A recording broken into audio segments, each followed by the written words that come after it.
Philanthropy Observer, and it's an international affairs magazine that's run through the Queen's International Affairs Association, and it has both the online and print publication aspect to it. Our mission is to cover non-mainstream media topics, so our submissions are open to any university student or faculty across Canada and the US, and we seek to educate the student body as well as our local community.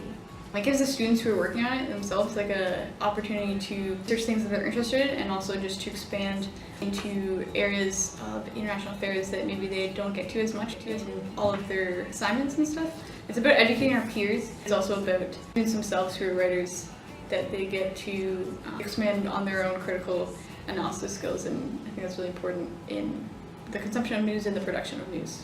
For the online, I really hope to provide a platform for students to share their voice, but also a platform for topics that aren't really covered in mainstream media to be heard. For example, the world refugee crisis happening right now. You sometimes hear 2 minutes of it in the news or pop up in your Facebook news feed, but that's kind of it. So I really hope to educate the student community about these issues that aren't covered, to advocate for those that may not have a voice around the world.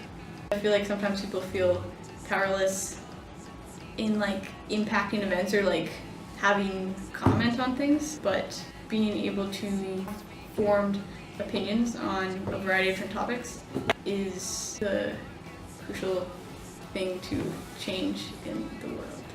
There's so many kind of negative news in the world, especially on the global stage, and offering an equal voice to all of them. For example, the Indigenous concerns in Canada aren't equally heard as much as perhaps politics regarding Donald Trump, so kind of making sure that they're equally heard on our platform and are of equal importance as well.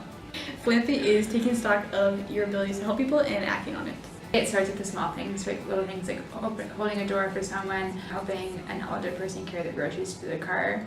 As much as we think philanthropy is a global issue that is abroad, it very much starts here, right at home in your community.